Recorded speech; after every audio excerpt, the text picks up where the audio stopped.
Shio kuda memang merupakan salah satu shio yang bakal dilanda ciong. Kalau di tahun lalu Anda sepak terjang Anda seenaknya aja dapat duit, ya, Anda tinggal membalikan telapak tangan, duit pun datang. Itulah gambarannya. Tapi di tahun ciong ini sulit terjadi. Anda patut membuat rencana yang jauh lebih baik.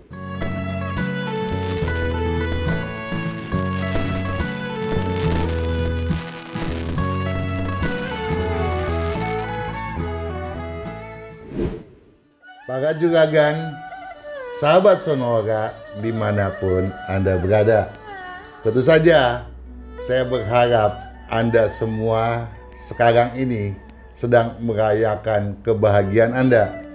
Kenapa? Karena shio kuda merupakan salah satu yang diunggulkan pada tahun macan yang baru saja berlalu. Namun, mungkin saja Anda pun kali ini lagi berenung. Apakah shio saya ciong ya di tahun kelinci air? Atau jangan-jangan karena ciong itu saya akan mengalami banyak masalah, ya? Karena di tahun 2023 banyak kali dibicarakan akan dilanda resesi. Wah, bagaimana dengan keberuntungan saya ini? Anda tidak perlu khawatir. Apalagi kalau Anda sudah menyimak video yang telah kami publish, yaitu video yang berjudul resesi. Ini solusinya. Nah, di situ telah dijelaskan, walau bagaimanapun kondisinya, Anda harus tegar dalam menghadapi apapun. Setidaknya pada situasi di mana Anda memang diramalkan memang bakalan ciong. Saya tekankan sekali, shio kuda memang merupakan salah satu shio yang bakal dilanda ciong. Bahkan kalau kita berbicara ciong, Anda patut memahaminya bahwa keberuntungan Anda itu diramalkan turun loh. Turun bahkan dari tingkat pertama anjlok sampai ke level yang keempat. Ini tidak boleh Anda anggap enteng. Ya, Anda patut menyiasatinya agar kesinambungan keberuntungan Anda, kesinambungan rezeki Anda tetap berkelanjutan.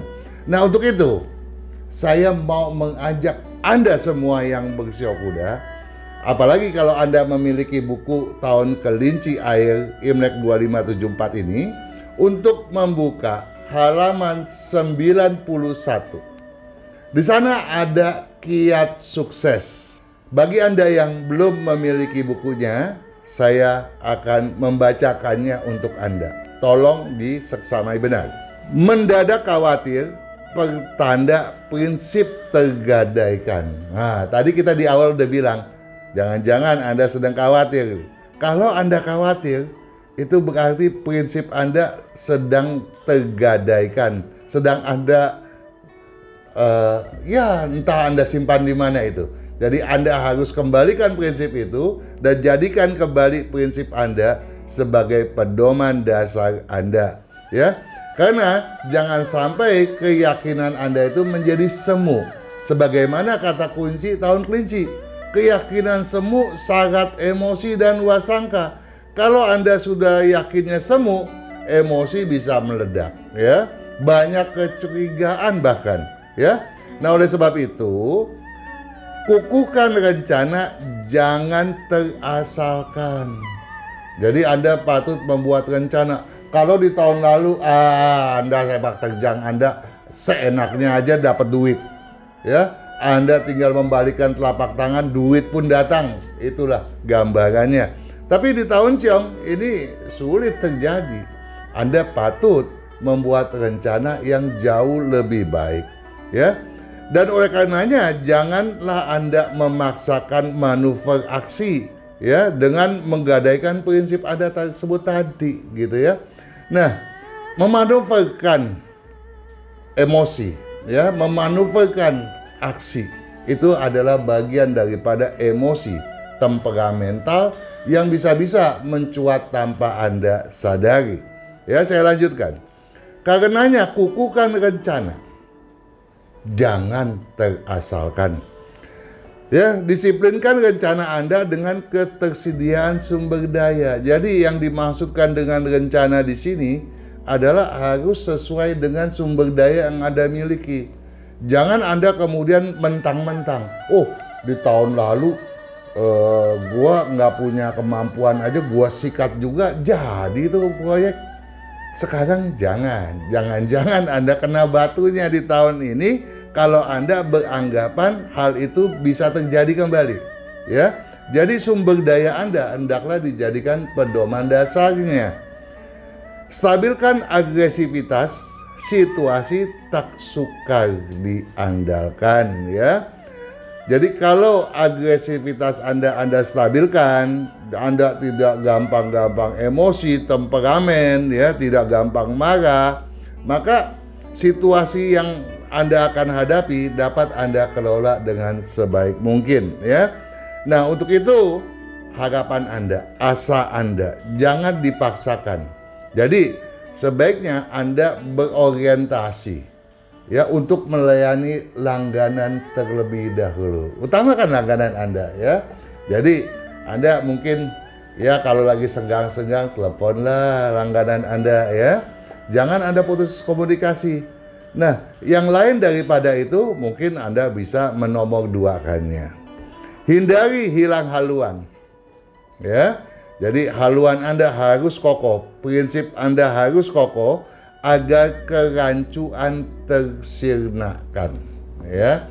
Jadi kalau Anda betul-betul berpegang pada haluan Anda, maka Anda tidak patut, ya, untuk merasa ragu dan tidak perlu terbenam dalam kerancuan, kekhawatiran ataupun keraguan-raguan. Niscaya kontinuitas rezeki tak sukar diwujudkan, ya. Jadi apapun yang Anda lakukan pada tahun lalu, kreativitas Anda, spirit Anda yang tergelorakan, ya, yang Anda gaungkan pada tahun lalu, bisa Anda lanjutkan kembali kalau kesemua hal tadi Anda pedomankan dengan baik dan benar. Nah, kalau itu bisa Anda lakukan, maka keberuntungan Anda, ya, rezeki Anda nggak akan hilang, ya. Walaupun karena Anda ciong, masalah datang bertubi-tubi, hadapi semuanya. Anda tidak perlu khawatirkan hal itu semua, ya. Nah, berkaitan dengan usaha, dengan pekerjaan yang sedang Anda kelola selama ini, ya, dalam konteks ini saya hendak menggarisbawahi Anda sebaiknya jangan berpindah haluan terlebih dahulu. Memulai segala sesuatu yang penting pada tahun yang tidak selaras merupakan hal yang tabu, merupakan hal yang bersifat pantangan, dan oleh sebab itu janganlah dilanggar, ya. Nah, fokuskan asa rencana. Jadi rencananya harus terfokus, harapannya, targetnya juga harus terfokus, namun janganlah melawan arus. Wah, Kakak, kalau nggak melawan arus, prinsip saya berarti tergoyahkan dong. Iya, yang dimaksud di sini Anda patut pandai-pandai membawa diri, ya. Jadi dengan berteguh pada prinsip, tapi juga tidak melawan arus secara frontal, ya. Tetapi Anda bisa melakukan hal yang frontal kalau jumlah nilai keberuntungan Anda di atas 5 tentunya. Nah, untuk hal yang satu ini saya mengajak Anda untuk menghitung jumlah nilai keberuntungan Anda secara pribadi. Jumlah nilai keberuntungan pribadi tentu saja harus dihitung dengan berdasarkan tabel usia sio. Berapa usia Anda, ya? Kemudian tanggal bulan berapa Anda lahir dan jam berapakah Anda lahir. Ada nilai-nilainya pada buku dan Anda menjumlahkannya. Dari situ Anda bisa mengambil satu keputusan yang jauh lebih tepat, lebih seksama. Nah, berkaitan dengan masalah keuangan. Tentu saja dalam konteks ini, ya, saya di dalam buku telah memberikan garis, haluan. Anda yang usia sionya sekian atau sekian, sebaiknya apa sih yang harus dikerjakan? Ada tuh di sana. Bahkan kalau Anda lengah nih karena ciong Anda cukup besar, maka ada caranya untuk menyiasati dengan penataan feng shui yang baik dan benar itu seperti apa. Ya, terlebih sekarang kan banyak tuh video di channel FSA yang bisa Anda seksamai apa-apa saja yang harus Anda lakukan ya untuk menunjang sepak terjang Anda agar lebih baik. Namun dalam hal ini saya hendak tekankan kepada Anda Shiokuda ya, khusus Shiokuda yang lahirnya pada bulan Imlek kedua, kelima, ke-8 dan ke-11. Saya ulangi ya. Pada bulan kedua, kelima, ke-8 dan ke-11. Wah, Pak Kang, saya nggak tahu saya lahir bulan Imlek keberapa. Buka ya. Pada halaman 289, halaman lampiran pada buku itu ada. Nah, berkaitan dengan keuangan, saya kembali lagi.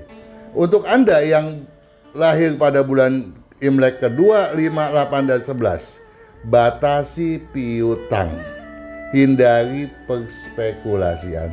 Orang lagi ciong, spekulasi harus dihindari. Tapi untuk yang lahir pada bulan tersebut harus benar-benar ditekankan.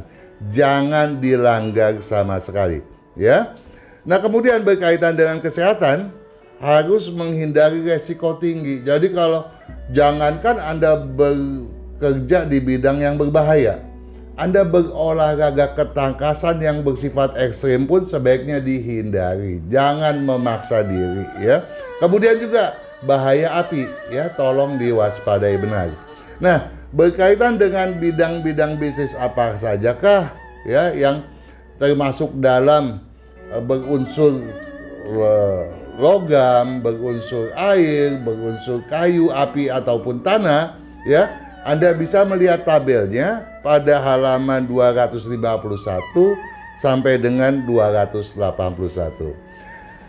Saya pikir apa yang telah saya sampaikan sudah cukup ya. Kalau Anda mau lebih detail, tentu saja Anda patut memiliki buku ini. Apalagi kalau sedang ciong, Anda patut memilah-memilih tanggal berapakah yang selaras Anda harus memulai, tanggal berapakah yang Anda harus hati-hati. Itu bisa Anda lihat pada kalender Imlek 2574 ya. Nah, tetapi terlepas daripada itu tentu saja saya telah lama ya bersama dengan Radio Sonora FM mengasuh acara feng shui pada setiap Jumat malam mulai pukul 19 sampai 20. Ini semua tentu saja kami lakukan demi kesuksesan Anda dalam berkarya. Karena keberuntungan Anda yang berkesinambungan adalah harapan kami semua. Sukses selalu.